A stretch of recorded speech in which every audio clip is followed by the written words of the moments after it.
남편을 떠나보낸 지 5해. 정희는 그 5해를 한 페이지 한 페이지 넘기듯 살았다. 눈물로 번졌던 페이지도 있었고 바람에 찢어져 버린 페이지도 있었지만 그녀는 매일 아침 도서관 문을 열며 스스로에게 다짐하곤 했다. 오늘도 책처럼만 살자. 무덤덤하고 조용히 큰 사건 없이. 작은 군 단위 마을의 공립도서관. 아침엔 신문을 보러 오는 어르신 둘과 말썽꾸러기 초등학생 셋이. 전부인 조용한 공간. 오후에는 잠시 도시로 나갔다.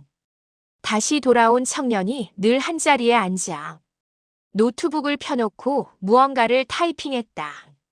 정희는 그 일상적인 풍경이 좋았다. 마치 책장을 넘기듯 반복되는 하루. 그 안에서 그녀는 슬픔과 고독을 조용히 눌러 접어두며 살아갔다. 그런데 어느 날 문짝이 아주 살며시 열렸다. 문을 연 게 바람인지 사람인지 알 수 없을 만큼 조용하게. 검은 야구 점퍼, 새 것과 헌 것의 사이 어딘가를 닮은 단정한 백발, 오래 쓰인 청가방. 남자가 들어섰다. 발걸음은 주춤했고 시선은 낮게 깔려 있었고 손은 잠시 허공에서 갈 길을 잃은 듯 떠 있었다. 그는 책등을 한참 쓰다듬다가 조심스럽게 물었다. 혹시 귀촌 관련 책 어디에 있을까요? 정희는 짧게 대답했다. 말수는 적었지만 그의 모습을 조금 오래 바라보게 됐다. 사람에게도 종이처럼 겉표지와 장이 있다면 얼마나 좋을까. 어디쯤 접혔고 어디가 찢어졌고 어떤 문장이 밑줄 그어진 채 남아있는지 그녀는 생각했다. 이 남자는 어느 페이지가 접혀 있을까? 어디에 금이 가 있을까? 남자는 책을 빌려갔다. 그리고 그 다음 날 같은 시간에 또 왔다. 그 다음 주에도 그 다음 주에도 늘 같은 자리, 같은 조용함. 책장에서 책을 꺼내고 반납하고 유리문 너머로 하늘을 한번 올려다보고 고개 숙여 짧게 인사하고 돌아갔다. 그 짧은 반복이 도서관의 공기를 바꾸기 시작했다. 창틀에 쌓이는 먼지가 덜 보였다. 햇빛이 더 부드럽게 들어왔다. 정희는 그 변화가 계절 때문인지 아니면 그 사람 때문인지 굳이 구분하려 하지 않았다. 책을 읽는 중학생이 웃을 때마다 도서관 입구의 바람이 조금 다를 때마다 그 남자가 떠올랐다. 어느 날 퇴근 무렵 정희가 사다리에서 내려오려다 균형을 잃고 잠깐 휘청했다. 아하는 숨이 채 새기도 전에 남자가 곁으로 달려왔다. 사다리 옆을 붙잡으며 말했다. 괜찮으세요? 그의 손끝이 스쳤다. 정희는 제가 덤벙거렸네요 하고 미안함 섞인 웃음을 지었다. 남자는 고개를 저었다. 도시에선 이런 사소한 걸 신경 쓸 여유가 없었습니다. 여긴 시간이 좀 다르게 흐르네요. 그 말은 가볍지 않았다. 그의 삶이 얼마나 복잡했고 얼마나 빨리 흘렀으며 얼마나 많은 것을 놓쳤는지를 품고 있는 말이었다. 둘은 마을 길모퉁이에 있는 오래된 카페에서 커피를 마셨다. 한 잔 2,000원짜리 아메리카노. 의자는 조금 삐뚤었고 벽시계는 10년 넘게 고장 나 있었다. 그런데도 카페에는 이상하게 따뜻한 냄새가 있었다. 남자는 조심스럽게 자신의 63년을 꺼냈다. 서울에서 오래 사업을 했고 동업 문제로 크게 다쳤고 몸도 마음도 무너진 부분이 있다고 했다. 가족에게도 미안했고 혼자 지낸 지 8년 됐습니다. 그 문장이 정희의 마음 어딘가를 조용히 건드렸다. 그녀는 대답 대신 물컵에 맺힌 물방울을 손가락으로 모았다. 물방울이 떨어지기 직전까지 모았다가 스스로 흘려보냈다. 마치 지난 5년의 시간처럼. 밤이 되어 집으로 돌아온 정희는 남편 사진을 닦으며 말했다. 여보, 나는 아직 조심스러워. 그런데 오늘 오랜만에 따뜻했어. 사진 속의 남편은 예전처럼 조용히 웃고 있었다. 그 웃음은 살아도 되라고 말하는 듯 했다. 그러나 다음 날 남자는 오지 않았다. 그럴 수 있다. 사정이 있을 수 있다. 그녀는 그렇게 생각하려 했다. 그러나 이상하게 그날은 하루가 길었다. 책장 정리도 평소보다 더 오래 걸렸고 아이들의 떠드는 소리도 더 크게 들렸다. 오후 7시 휴대폰에 낯선 번호 하나. 정희 씨, 내일 저녁 도서관에 잠깐 들러도 될까요? 제가 작은 스탠드 하나 가져가고 싶어서요. 스탠드. 도서관에 불을 하나 더 하겠다는 말이었다.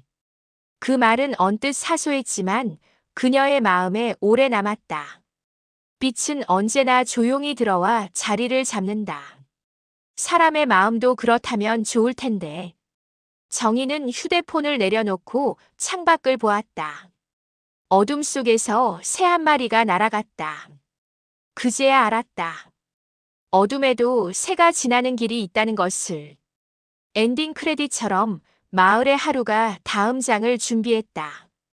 다음 달 영화제 공지, 독서 모임 공지, 도서관 밤 산책 공지. 다음 날 저녁 도서관 문을 닫기 직전이었다. 정희는 평소보다 천천히 정리했다. 손끝에 힘을 주지 않았고 책장에 먼지를 털면서도 귀를 기울였다. 누군가 문을 밀고 들어오는 소리가 나진 않을까. 자신도 모르게 기대하는 마음을 숨길 수 없었다. 불을 일부 끄고 스탠드만 남겨둔 채 현관 쪽으로 걸어가던 순간 유리문 너머로 익숙한 실루엣이 나타났다. 현우였다. 그는 약속처럼 작은 스탠드를 들고 서 있었다. 정희가 문을 열어주자 그는 짧게 웃으며 말했다. 이런 건 구청에서 해줘야 되는 거긴 한데 밤에 책 읽는 자리 하나 밝으면 좋겠다 싶어서요. 도서관 한쪽 창가, 두 번째 책상이 그의 손길 아래 조금씩 달라졌다. 조그만 스탠드에서 나오는 빛은 환하지 않았지만 시골 도서관 특유의 어둠을 부드럽게 밀어냈다. 정희는 콘센트를 찾아주고 전선이 발에 걸리지 않도록 살짝 구부려 바닥에 붙였다. 그의 손과 자신의 손이 가까워졌을 때 둘은 동시에 숨을 약하게 들이켜는 듯 했다. 스탠드가 켜지는 순간 도서관은 이전과 다른 공간이 되었다.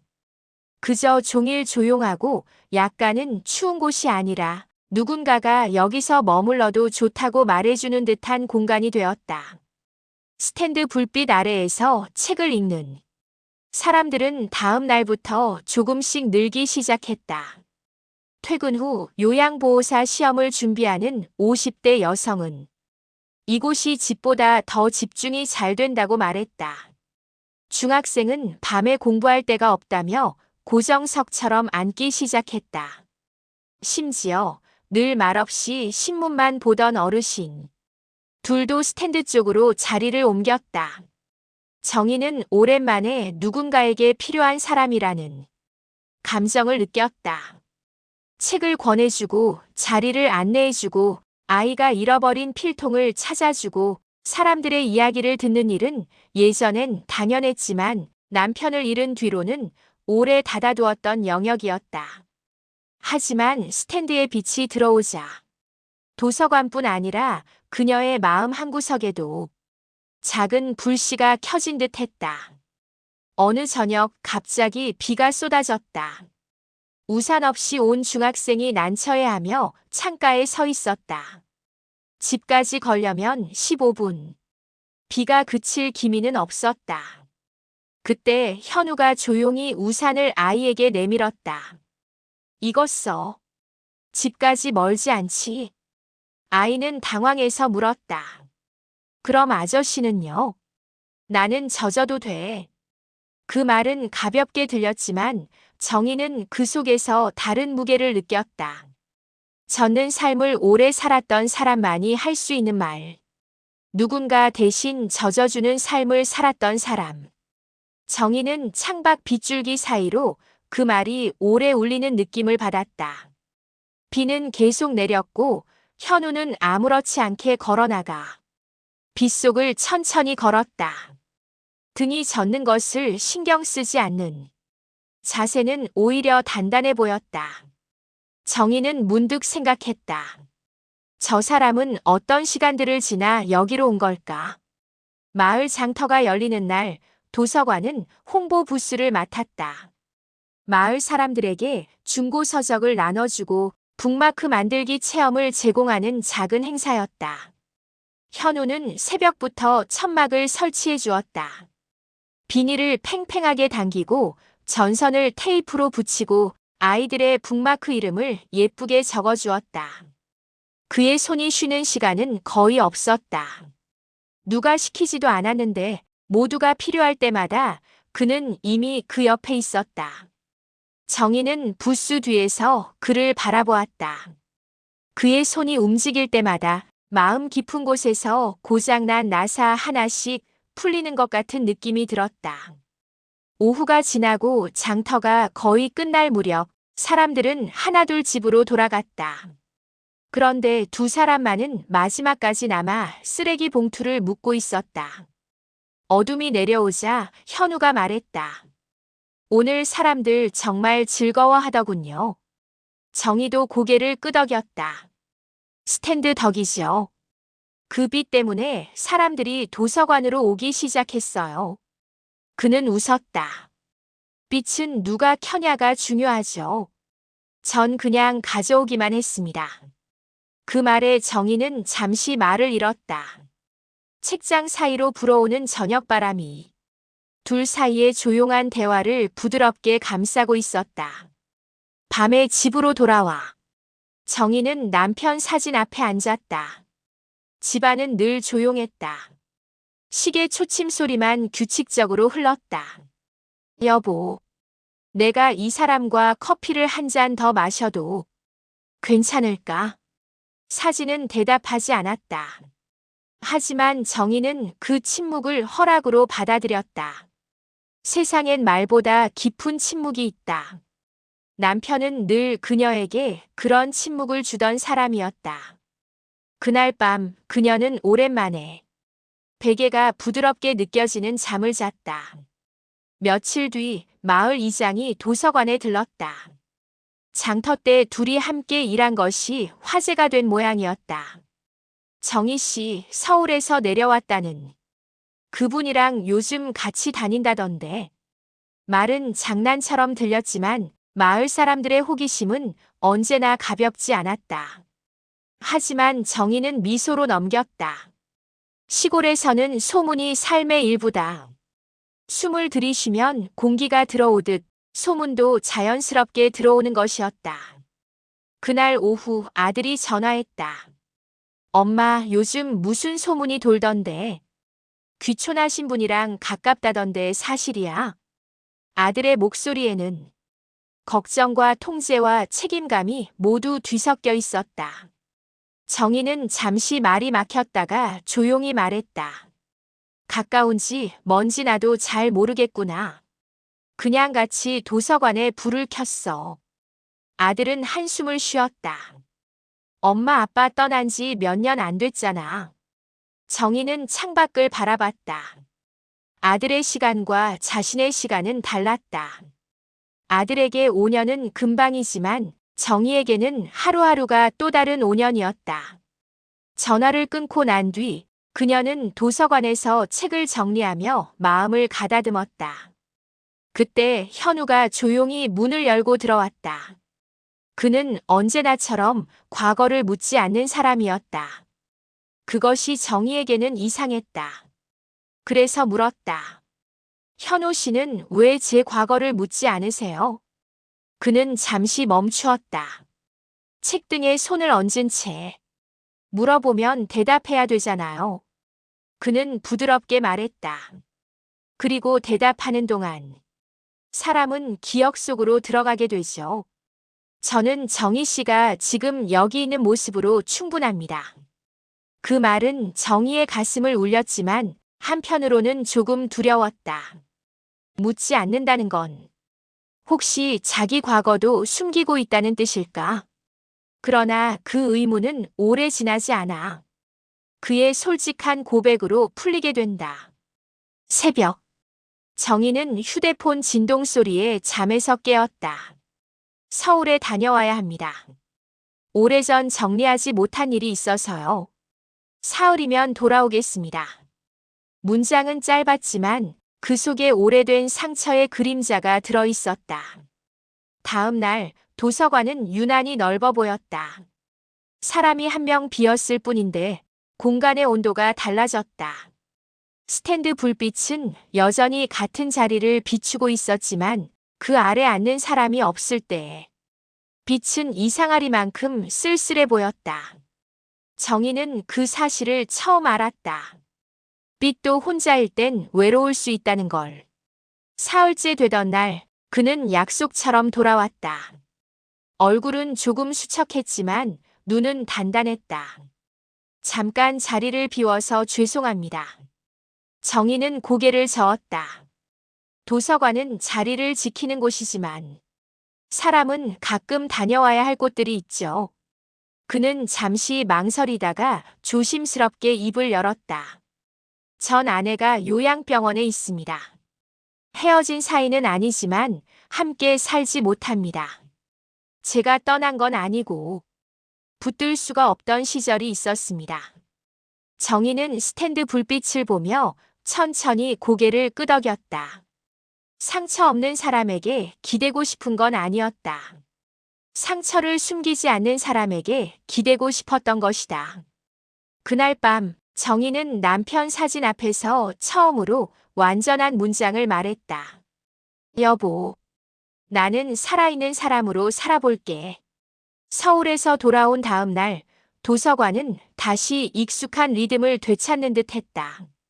정희는 책을 정리하면서도 그의 표정에 남아있던 미세한 그림자를 떠올렸다. 말로 다 하지 않은 무언가가 그의 어깨 위에 여전히 남아있었다. 스탠드 불빛 아래에 앉은 현우는 책을 읽으면서도 가끔 창밖을 멍하니 바라봤다. 마치 마음 한편에서 끊어내지 못한 과거가 계속 가볍게 그의 소매를 당기는 듯 했다. 정희도 알고 있었다. 사람은 모두 각자의 시간을 짊어지고 산다. 그 시간은 겉으로 드러나지 않아도 때때로 걸음을 멈추게 한다. 남편을 떠나보낸 5년 동안 정희도 그런 시간을 숱하게 지났으니까. 장터 이후 두 사람이 함께 천막을 걷고 쓰레기를 정리하는 모습은 마을 사람들에게 오래 이야기거리였다. 다음 주 월요일 도서관을 찾은 이장이 슬쩍 말을 꺼냈다. 정희 씨, 서울에서 내려온 그분이랑 사이가 좀 좋다면서? 익숙한 질문이었다. 마을에서 둘이 함께 있다는 말은 곧 둘이 관계가 있다는 뜻으로 확대되기 마련이었다. 정희는 웃음으로 넘겼지만 그 말이 마음속 깊은 곳에 작은 흔적을 남긴 건 사실이었다. 남편을 떠나보낸 뒤로 단 한 번도 다른 사람이라는 주제를 자신의 삶에 꺼내본 적이 없었기 때문이다. 그런데 그 질문이 떠오르며 정희는 스스로에게 묻게 되었다. 정말 그런 걸까? 나는 지금 어떤 마음을 느끼고 있는 걸까? 스스로에게 던지는 질문이 오히려 타인의 말보다 더 무거웠다. 며칠 뒤 도시에 사는 아들의 전화가 걸려왔다. 엄마, 동네에서 얘기 돌더라. 귀촌하신 분이랑 같이 다닌다던데 그게 뭐야? 아들의 목소리엔 걱정과 통제와 보호가 뒤섞여 있었다. 정희는 창밖의 바람 소리를 들으며 한 박자 쉬고 대답했다. 가깝다, 멀다, 그게 뭔지는 모르겠구나. 그냥 같이 도서관 불을 켰어. 아들은 깊은 한숨을 쉬었다. 엄마 아직 아빠 떠난 지 얼마 안 됐잖아. 정희는 말없이 창밖을 바라봤다. 그녀에겐 너무 길었던 5년이 아들에게는 너무 짧은 5년이었다. 아들은 계속 말했다. 엄마가 외로울까봐 걱정돼서 그래. 그런데 혹시 엄마가 누굴 만나면 아빠가 슬퍼하지 않을까 그런 생각도 들고. 정희는 가만히 미소 지었다. 아들의 마음이 선한 걸 아니까. 하지만 선함이 때로는 멍해가 되기도 한다는 것을 아들은 아직 모르는 듯 했다. 아들아, 아빠는 슬퍼하지 않을 거야. 우리를 행복하게 살라고 했던 사람이잖아. 아들은 잠시 말이 없었다. 그러다 아주 작게 엄마가 그렇다면 하고 말끝을 흐렸다. 정희는 그 말에서 아들의 마음도 조금씩 풀리고 있다는 것을 느꼈다. 아들과 통화한 뒤 정희는 도서관에서 현우를 마주했다. 그는 언제나처럼 조용한 걸음으로 책 반납함 앞에서 멈췄다. 정희는 오래 묵혀온 질문을 꺼냈다. 현우 씨는 왜 제 과거를 묻지 않으세요? 그는 책등에 손끝을 올린 채 잠시 멈췄다. 그리고 아주 천천히 시선을 들었다. 물어보면 대답해야 하잖아요. 그 말은 처음엔 이해되지 않았다. 하지만 그가 이어서 말하자 정희는 그 의미를 알 수 있었다. 대답하는 동안 사람은 기억 속으로 들어가게 되죠. 저는 정희 씨가 지금 여기 있는 모습으로 충분합니다. 과거까지 끌어와서 무겁게 만들고 싶지 않아요. 그 말은 그녀를 울릴 만큼 다정했지만 동시에 묘하게 무거웠다. 과거를 묻지 않는다는 건 자신의 과거도 감추고 있다는 뜻일 수 있었기 때문이다. 그러나 그 의무는 얼마 지나지 않아 풀리게 된다. 사흘이 지나고 현우는 약속대로 돌아왔다. 그의 얼굴은 조금 지쳐 있었고 손등은 차갑게 굳어 있었다. 정희가 물었다. 괜찮으세요? 현우는 숨을 깊게 들이켰다. 말씀드리고 싶었습니다. 오래 숨겨둘 일은 아니라서요. 그는 조용히 앉아 천천히 입을 열었다. 전 아내가 있습니다. 정희의 가슴이 아주 작게 떨렸다. 하지만 그는 급히 덧붙였다. 헤어진 사이는 아닙니다. 그렇다고 함께 살고 있는 것도 아닙니다. 아내는 7년째 요양병원에 있습니다. 기억도 많이 흐려졌고요. 그 말은 비수처럼 날카롭지도 눈물처럼 부드럽지도 않았다. 그냥 오래된 시간의 무게였다. 제가 떠난 건 아닙니다. 그저 붙들 수 없었던 시절이 있었어요. 정희는 스탠드 불빛을 바라봤다. 빛은 여전히 부드럽게 흔들리고 있었다. 그 흔들림이 꼭 두 사람의 마음 같았다. 현우 씨. 그녀는 낮게 말했다. 말씀해 주셔서 고맙습니다. 그 말에 현우는 오랜 짐을 일부 내려놓은 듯한 표정을 지었다. 그날 밤 정희는 집으로 돌아와 남편 사진을 바라보았다. 여보, 사람의 마음이란 참 이상하다. 그녀는 손끝으로 사진틀을 쓸었다. 누군가를 좋아하는 게 고백이라면 그 사람의 과거까지 안아야 하는 건 그보다 더 큰 용기인 것 같아. 남편은 늘 그렇듯 아무 말도 하지 않았다. 그러나 정희는 알았다. 남편이 남긴 빈자리 덕분에 그녀가 새로운 용기를 배울 수 있게 됐다는 것을. 며칠 뒤 현우가 조심스럽게 말했다. 정희 씨 혹시 도서관 마당에서 작은 영화제를 해보면 어떨까요? 정희는 놀란 눈으로 그를 보았다. 영화제요? 흑백 단편 위주로요. 저작권 문제도 없고 돗자리 몇 장만 있으면 됩니다. 밤에 도서관이 숨쉬는 모습을 사람들에게 보여주고 싶어서요. 정희는 마음속에 작은 불씨 하나가 더 켜지는 걸 느꼈다. 좋아요. 우리 해봐요. 영화제는 그렇게 시작되었다. 사람들이 모이고 스피커가 준비되고 유리문에 포스터가 붙었다. 그 모든 과정이 둘의 관계를 조금 더 앞으로 나아가게 했다. 그러나 영화제 전날 밤 예상치 못한 전화가 걸려온다. 영화제를 하루 앞둔 밤이었다. 정희는 도서관 창틀을 닫고 스크린으로 쓸 흰 천을 접어두고 주민들이 앉을 돗자리를 확인하며 분주하게 움직였다. 작은 마당이었지만 사람들이 함께 모여 영화를 본다는 것만으로도 도서관은 새로운 의미를 갖게 되는 듯 했다. 그때 휴대폰이 울렸다. 늦은 시간이었다. 화면에는 낯선 번호. 정희는 잠시 망설이다가 통화 버튼을 눌렀다. 여기 요양병원인데요. 혹시 정현우 보호자분 되시나요? 순간 정희의 손끝에 힘이 빠졌다. 현우와 관련된 일이 분명했다. 그러나 보호자라는 말이 그녀의 가슴을 이상하게 저릿하게 했다. 저는 보호자는 아니고요. 무슨 일이죠? 오늘 상태가 조금 안 좋아지셔서 가까운 가족분께 연락을 드렸습니다만 부재 중이어서요. 정희는 숨을 들이켰다. 병원 특유의 형광등 냄새가 전화기 너머로 스며드는 듯 했다. 아, 네. 알겠습니다. 전화를 끊고도 한동안 움직이지 못했다. 왜 자신에게 연락이 왔는지, 그가 병원 측에 자신을 어떤 위치로 남겨두었는지 그녀는 알 수 없었다. 하지만 한 가지는 분명했다. 그는 혼자가 아니다. 정혜 또한 혼자가 아니다. 두 사람의 마음에는 각기 다른 시간들이 겹쳐 살고 있었고 그 시간들 사이에는 아직 거치지 않은 고요한 장막이 있었다.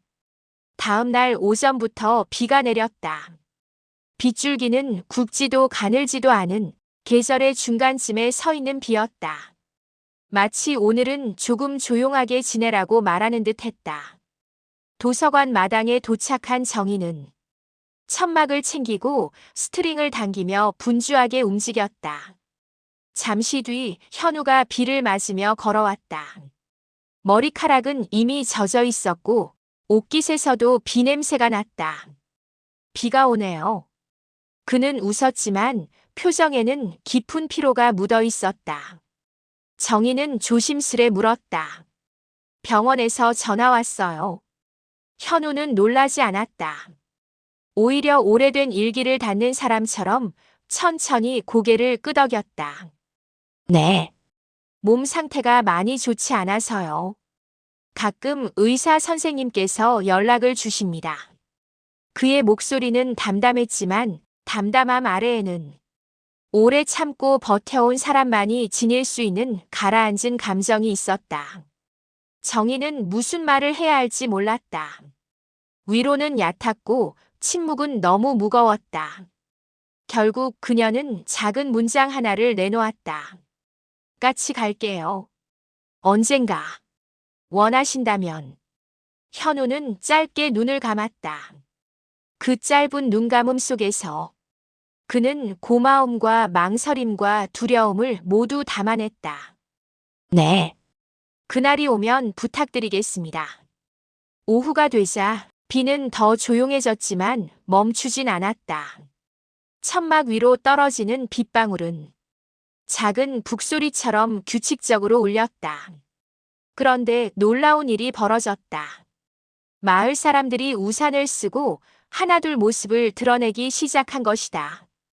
비와도 한다고 해서 왔어. 이런데도 영화회 한다는 게 어디냐고. 따뜻한 군고구마 가져왔어. 노인들, 아이들, 중학생, 부녀의 사람들까지 20명 가까운 사람들이 도서관 마당을 채웠다. 스탠드 불빛은 천막 아래서 흔들렸고 작은 스피커에서는 흑백 영화의 잔잔한 배경음이 흘렀다. 정희는 사람들의 체온이 도서관 공기와 섞이며 생겨나는 이상한 따뜻함을 느꼈다. 오늘 같은 날에도 사람들이 모였다는 사실이 놀라웠다. 그리고 어느 순간 현우가 조용히 말했다. 정희 씨, 제가 언젠가 요양병원에 가는 걸 같이 가줄 수 있나요?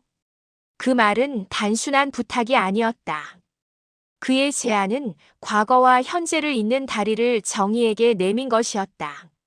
정희는 빗소리와 스피커 소리 사이에서 천천히 고개를 끄덕였다. 네, 가요. 그분을 만나볼게요. 그 말에 현우는 고개를 깊숙이 숙였다. 감사를 말하지 않았지만 그의 떨린 숨이 모든 감정을 대신했다. 영화가 끝나자 천막 아래에서 박수가 터져 나왔다. 이장은 큰 목소리로 말했다. 이거 매달 하면 어떻소? 누군가 물었다. 예산은요? 현우는 웃으며 말했다. 예산은 마을의 시간으로 받겠습니다. 대신 함께 꾸미고 함께 치우는 걸로요. 사람들은 크게 웃었다. 누군가 종이컵을 모았고 누군가는 돗자리를 말았고 또 누군가는 젖은 천막을 함께 걷었다. 비가 잦아들자 마당에서 진한 흙 냄새가 올라왔다. 그 냄새는 사람과 사람 사이를 묶는 어떤 오래된 기억을 떠올리게 했다. 사람들이 모두 돌아간 뒤 정희와 현우만 마당에 남았다. 스탠드 불빛이 창가에서 조용히 흔들리고 있었다. 정희가 그 불빛을 보며 말했다. 현우 씨가 가져온 건 스탠드 하나였는데 결국 사람을 데려왔네요. 현우는 빗방울이 떨어지는 마당을 보며 조용히 대답했다. 사람은 빛이 있는 곳으로 모이니까요. 정희 씨가 켠 빛이죠. 둘은 마당을 천천히 걸었다. 발걸음은 서로를 맞춰가고 있었고 대화는 없었지만 침묵이 불편하지 않았다. 며칠 뒤 도시에서 아들이 내려왔다. 정희는 갑작스러운 방문이 혹시 영화제 소문 때문인가 싶어 긴장했다.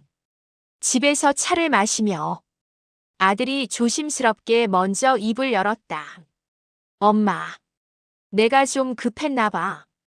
아빠 생각을 핑계로 엄마 시간을 막으려 했던 것 같아.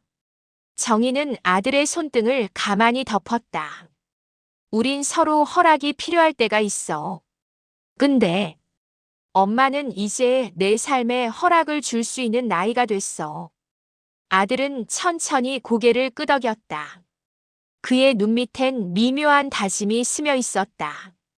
그분, 언젠가 저도 뵐게요. 정희는 미소를 지었다. 아들과의 벽이 조금씩 허물어지는 소리를 가슴으로 느낄 수 있었다. 저녁에 도서관 스탠드에 불을 켰을 때 마침 현우가 문을 밀고 들어왔다. 오늘 그의 표정은 어딘가 단단해 보이면서도 깊은 평온이 깃들어 있었다. 그는 조심스럽게 말했다. 오늘 그녀가 웃었습니다. 아주 작게. 정희는 놀랐다. 그녀. 요양병원에서 오래 누워있는 그 사람. 그래요? 정말 다행이네요. 그 말은 질투가 되지 않았다. 오히려 이상한 안도감이 있었다. 그는 과거를 버린 것이 아니라 과거를 지키면서 현재를 살아가고 있었다. 정희는 그 사실이 오히려 그녀를 더 강하게 만들고 있다는 것을 느꼈다. 사랑은 자리를 빼앗는 것이 아니라 서로 다른 자리들이 무너지지 않게 받쳐주는 일이라는 것을 그녀는 처음으로 명확히 깨달았다. 그날 밤 정희는 남편 사진 앞에서 말했다. 여보, 나는 내 자리에서 당신을 기억하고 내 자리에서 나를 살아갈게. 사진은 아무 말도 하지 않았지만 창밖의 어둠이 조금 물러났다. 그 어둠이 물러난 자리에 아주 작은 새벽빛이 들어왔다. 그건 새로운 삶이 시작될 때만 들이우는 묘하고 조용한 빛이었다. 영화제가 끝난 뒤 며칠 동안 도서관에는 묘한 고요가 머물렀다. 사람들은 여전히 오고 갔지만 그날 비 오는 밤에 느꼈던 따뜻한 기운이 아직 공간의 구석구석에 남아있는 듯 했다. 정희는 책을 꽂는 손길 속에서도 현우의 말이 계속 떠올랐다. 언젠가 같이 요양병원에 가줄 수 있나요? 그 말은 부탁이었고 고백이었고 무겁지만 피하지 않는 사람만이 할 수 있는 진심이었다. 그리고 정희는 그날의 빗소리처럼 조용히 고개를 끄덕였었다. 그러나 실제로 가는 일은 생각보다 마음의 준비가 필요했다. 단순히 누군가를 만나는 일이 아니라 누군가의 지난 시간을 직접 확인하는 일이었기 때문이다. 정희는 책장 끝에 걸린 먼지를 털며 생각했다. 그분을 보면 나는 어떤 얼굴을 해야 할까? 그날 오후 현우는 평소처럼 도서관에 왔다. 하지만 오늘은 책 반납보다 먼저 정희에게 조심스러운 눈빛을 건넸다. 정희 씨 혹시 내일 오전에 시간 괜찮으세요? 정희는 그의 표정에서 말의 나머지를 읽을 수 있었다. 요양병원 가요? 현우는 깊게 숨을 들이쉬었다. 네. 혼자 가면 제가 조금 흔들릴 것 같아서요. 그 말은 그가 얼마나 오랫동안 혼자 그 길을 견뎌왔는지 알려주었다. 정희는 천천히 고개를 끄덕였다. 같이 가요. 내가 옆에 있을게요. 그 말은 단순한 동행 이상의 의미였다. 그녀 스스로도 알고 있었다. 누군가의 상처를 직접 마주하는 일은 상처를 함께 감당하겠다는 뜻이기 때문이다. 다음 날 아침, 하늘은 잔잔하게 흐려 있었다. 비는 아니었지만 공기 중에는 밤새 잠들지 못한 이들의 얼굴 같은 습기가 배어 있었다. 현우의 차는 오래된 경차였다. 시동을 걸 때 작은 떨림이 있었고 창문 틈으로 바람이 아주 조금 들어왔다. 그러나 그 작은 차 안은 묘하게 따뜻했다. 출발 후 한동안 둘은 아무 말도 하지 않았다. 정희는 창밖 풍경을 바라보았다. 군 단위의 시골길을 벗어나 도시 외곽으로 들어서자 도로가 넓어지고 빌딩이 보였다. 그 변화가 마치 현우가 지나온 세월의 변화를 상징하는 듯 했다. 얼마 지나지 않아 요양병원 푯말이 보였다. 요양병원 마음을 돌본다는 건 시간을 함께 견디는 일입니다. 정희는 그 문구를 읽으며 작은 떨림을 느꼈다. 정말 마음을 돌보는 일은 시간을 견디는 일이 맞았다. 현우는 주차장에서 잠시 시동을 끄고 운전대에 양손을 올려놓은 채 말없이 앉아 있었다. 정희는 아주 작은 목소리로 말했다. 준비되셨어요? 그는 힘없이 웃었다. 준비. 사람이 할 수 있는 걸까요? 그래도 가보죠. 병동 안은 소독약 냄새가 은은하게 섞인 특유의 무거운 공기로 가득했다. 간호사가 조용히 고개를 숙여 인사했다. 오랜만에 오셨네요. 오늘은 많이 안정적이세요. 현우는 작게 고개를 끄덕였다. 그의 어깨는 아주 조금 떨리고 있었다. 그 떨림을 아무도 눈치채지 못할 만큼 그는 조용한 사람이었지만 정희는 그의 떨림을 도서관에서 스탠드를 들고 왔던 그날부터 알고 있었다. 병실 문을 밀자 하얀 커튼 뒤로 그녀 현우의 아내가 누워 있었다. 짧게 자른 머리카락, 연한 민트색 환자복, 몸은 가늘고 손등에는 오래된 링거 자국들이 희미하게 남아 있었다. 그녀의 눈은 창밖을 향하고 있었다. 무언가를 보고 있는 듯 했지만 동시에 아무것도 보지 못하는 눈이었다. 현우는 조용히 그녀의 침대 옆으로 갔다. 손을 뻗으려다 잠시 멈췄다. 손끝이 닿으면 시간이 다시 움직일 것 같아서였다. 정희는 그 장면을 숨도 쉬지 않고 바라보았다. 그녀는 생각했다. 저 사람은 얼마나 오래 이 시간을 버텼을까? 그리고 문득 깨달았다. 사람은 누군가에게 다가가기 전에 그 사람이 지고 있는 무게를 먼저 볼 줄 알아야 한다는 것을. 현우가 낮은 목소리로 말했다. 나왔어. 그 말에 요양 침대 위에 그녀가 아주 미세하게 눈동자를 움직였다. 정희는 숨이 멎는 줄 알았다. 그 미세한 움직임조차 현우에게는 얼마나 큰 희망인지 알 수 있었기 때문이다. 현우는 손끝으로 그녀의 손등을 살짝 감쌌다. 오늘은 지난번보다 표정이 조금 편안하네. 그 말은 그녀에게 하는 말이자 자신에게 하는 말이었다. 정희는 병실 한쪽 의자에 앉아 조용히 둘을 바라보았다. 질투도 없었고 불안도 없었다. 그 대신 이 두 사람이 함께 견뎌온 세월이 한 장면으로 압축되어 다가왔다. 정희는 마음속 깊은 곳에서 이해할 수 없는 평온을 느꼈다. 그녀의 자리는 이 여인의 자리를 대신하는 곳이 아니었다. 그녀의 자리는 현우의 현재를 함께 살아가는 자리였다.